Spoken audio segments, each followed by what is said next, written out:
జై శ్రీమన్నారాయణ. ఆపదాముపహత్తారం దాతారం సర్వసంపదాం లోకాభిరామం శ్రీరామం భూయో భూయో నమామ్యహం. ఈరోజు మనకి 11వ సర్గ. 11వ సర్గలో వచ్చేప్పటికీ అయోధ్యకి ఋషిశృంగుని యొక్క రాక, దాని గురించి మనం తెలుసుకోవాలంటే ముందుగా ఏంటంటే ఈ సుమంతుడు ఏం చెప్తున్నాడంటే, సుమంతుడు ఇంకొక విషయం చెప్పాడు. ఏం చెప్పాడంటే, నీ గురించి అంటే జరగబోయే విషయాన్ని గురించి కూడా నేను ఒక విషయం విన్నాను.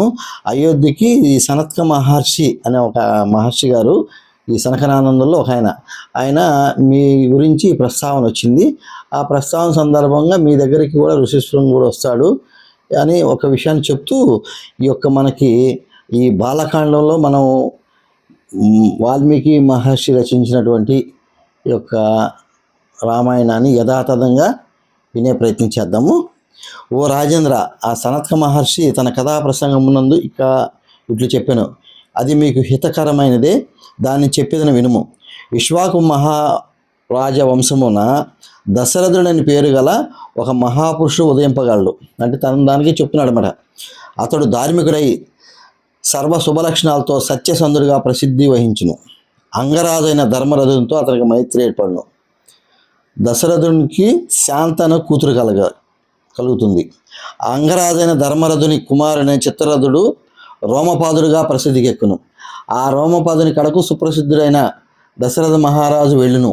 పిమ్మట అతడు, ఓ ధర్మాత్ముడా, నాకు పుత్ర సంతానం లేదు, నాకు సంతాన ప్రాప్తికి వంశాభివృద్ధికి శాంత భర్త అయిన ఋష్యశృంగుడు మీ అనుమతి ఇనిచో నా కొరకు యజ్ఞముకు ఆచరించడానికి పంపించవలను అని చెప్పి రోమపాదునితో పలుకును. దశరథ మహారాజు పలికిన ఆ వాక్యం విని ఉదార గుణములు కలిగిన రోమపాదుడు మనసులో తర్కించుకొని పిమ్మట ఆ దశరథునకు పుత్రప్రాప్తికై పుత్ర కామేష్టి యజ్ఞం చేయించుకు సమర్థుడకు ఋషిశృంగుని ఆయన కడకి పంపించును. దశరథుడు మనస్తాపం తీరిన వాడై ఆ బ్రాహ్మణోత్తముని వెంట పెట్టుకుని వచ్చి సంతోషంతో మనస్ఫూర్తిగా ఆ యజ్ఞాన్ని ఆచరించును. ఆ యజ్ఞం చేయగోరిన వాడు కూడా ధర్మజ్ఞుడైన దశరథ మహారాజు ద్విజోత్తముడైన ఋషిశృంగునకు దోషులొగ్గి నమస్కరించి యజ్ఞ నిర్వహణకు తత్ఫలితంగా తనకు పుత్రలాభము స్వర్గప్రాప్తి కలుగునట్టుగా ఆయనను కోరుకుని ఆ మహారాజు ఆ విప్రోత్తముని సహాయంతో యజ్ఞ కార్యమును నిర్వహించుట, దాని ద్వారా ఆయన యొక్క కోరికలను తీర్చుకునుట, ఆయనకు అమిత పరాక్రమశాలను 9 కుమారులు కలుగుదురు. వారు వంశప్రతిష్ఠను ఇనుమడింప చేయగలరు. అన్ని లోకంలో వారు ఖ్యాతి వహిస్తారు. మహర్షులు శ్రేష్ఠుడు పూజ్యుడు సర్వసముద్రుడైన సనత్క మహర్షి పూర్వకాలమున కృతాయుగమునందు ఈ కథ తెలిపాడంట. అంటే మీ గురించి తెలియజేశాడు. మీరు ఈ యొక్క రోమపాదుని కలుస్తారు. కలిసినప్పుడు ఆయన దగ్గర ఉన్నటువంటి అల్లుడిని ఋషిశృంగుడిని పంపిస్తాడు నీకు. ఈ ఋషిశృంగుడు ఎవరు? తన ఔరసపుత్రుడిని ఆయనకి ఇచ్చాడనమాట. ఇచ్చినప్పుడు ఆయన దగ్గర ఆ అమ్మాయితో ఈ ఋషిశృంగుడికి వివాహం జరుగుతుంది. కాబట్టి అతను కూడా నీకు అల్లుడు సమానమే, అల్లుడే కదా. సొంత కూతురుని ఆయనకి దత్తత ఇచ్చావు. ఆ కూతురునే రోమపాదుడు ఋషిశృంగుడికి ఇచ్చాడు. కాబట్టి అతనికి కూడా తను అల్లుడే అవుతాడు. కాబట్టి ఈ విధంగా నీ గురించి మాట్లాడుకుంటున్నారు. అప్పుడు సనత్క మహర్షి ఆ విషయాన్ని సుమంతుడు తెలియజేశాడు. తెలియజేసిన తర్వాత అప్పుడు ఏం చెప్తున్నాడు చూడండి. ఓ నరోత్తమ మహారాజా, పుత్రార్థమై నువ్వు పురోహితుల ద్వారా స్వయంగా పరివారంతో వాహనములతో వెళ్ళి పూజారుడైన ఋషిశృంగుని సాధారణంగా తీసుకొని ఉండు.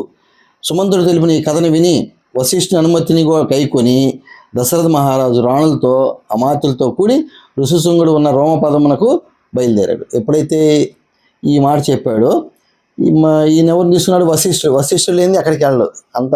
ఎందుకంటే బ్రహ్మ మానసపుత్రుడు వశిష్ఠుడు, కాబట్టి వశిష్ఠుడు సలహా లేనిది అక్కడికి వెళ్ళడు. కాబట్టి వశిష్ఠుని కూడా తీసుకొని బయలుదేరాడు. బయలుదేరినాక వన దృశ్యములను నదీ తీరంలో తిన్నగా దర్శించుచు క్రమంగా ఆ మహారాజు మునిపుంగుడు ఉన్న ప్రదేశమును చేరును. రోమపాదము చేరిన దశరథుడు ద్విజోత్తముడు ఇబండుని కుమారుని అగ్నివలే తేజస్వి అయిన ఋషిశృంగుని రోమపాదుని సమీపం ఉండగా చూచెను. అంతటా రోమపాదుడు దశరథ మహారాజుతో తనకు గల మైత్రిని పురస్కరించుకొని, అంతకుముందు అతనికి స్నేహం ఉంది కాబట్టి ఇద్దరికి పురస్కరించుకొని ప్రసన్న మనస్కుడై సముచితంగా ఆయనకు విశేష పూజలు గావించును. తర్వాత దీశాలి అయిన ఋషిశృంగునకు రోమపాదుడు తనకు దశరథుడి గల మైత్రిని బంధుత్వాన్ని గూర్చి తెలిపాను. అప్పుడు ఆ ముని దశరథుని కూడా పూజించను. కాబట్టి ఈయన నీకు మామగారు అవుతారు ఈయన కూడా అని తెలియజేశాడు అనమాట. తెలియజేస్తే అప్పుడు ఆయన్ని కూడా ఈయన సత్కరించాడు. ఎవరు?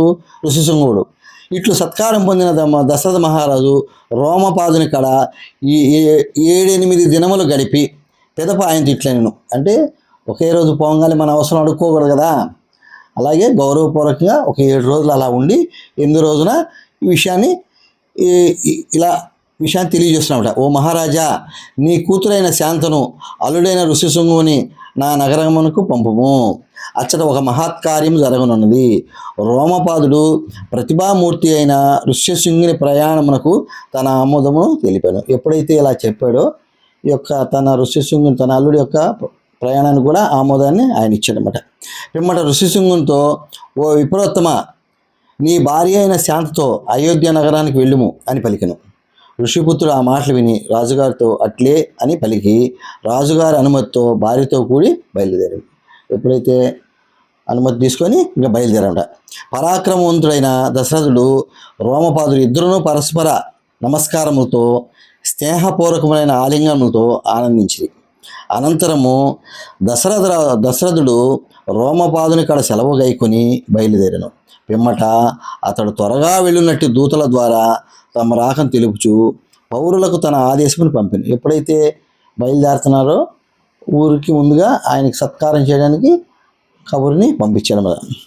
నగరమునందు అంతటను పూలదండలతో అరటి స్తంభములతో అలంకరింపుడు, కస్తూరి లాపితో సుగంధ ధూప పరిమళంతో వీధులను గుబాళింపచేయుడు, పతాకలను ఎగురవేయుడు.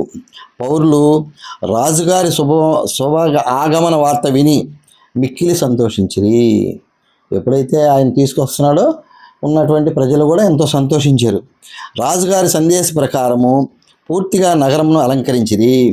పిమ్మట ఆ దశరథుడు శంఖ దందుబిల ధ్వనులతో మధ్య విప్రమోత్తుడైన ఋష్యశృంగుని ముందుంచుకొని బాగుగా అలంకరింపబడిన నగరమునందు సపరివారంగా ప్రవేశించాడు. అందరిని తీసుకెళ్ళాడు కదా, రాణులను కూడా వాళ్ళందరినీ కూడా బయలుదేరాడు అనమాట. ఇంద్రుడి వల్లే పరాక్రమశాలి అయిన దశరథుడు ఆదర సత్కారంతో నగరముకు తీసుకొని వచ్చిన ఆ బ్రాహ్మణోత్తమును చూసి నగరవాసులు ఎల్లరూ మిక్కిలి సంతోషపడ్డారు. దశరథుడు ఆ ఋష్యశృంగుని తన అంతఃపురమునికి తీసుకొని వచ్చి శాస్త్రోక్తంగా పూజించాడు.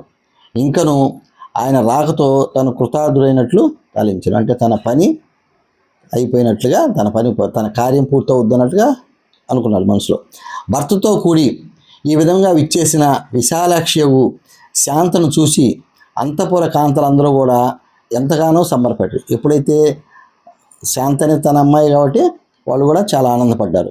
అంతఃపుర స్త్రీలను జనకుడైన దశరథ మహారాజు ఆ శాంతాదేవిని బంధు మర్యాదలతో గౌరవించి ఆమెయు తన భర్త ఋషిశృంగునితో అచ్చట కొంతకాలం గడిపింది.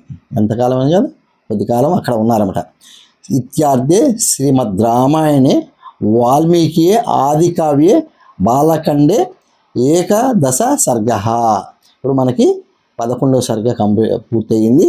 రేపు రోజున నెక్స్ట్ సర్గ 12వ సర్గ. 12వ సర్గలో ఏం చెప్పుకుంటున్నారంటే అశ్వమేధ యాగమునకు ఏర్పాట్లు చేయుటకై దశరథుని ఆదేశం. ఈ విధంగా నెక్స్ట్ సర్గ ముందుకెళ్దాం.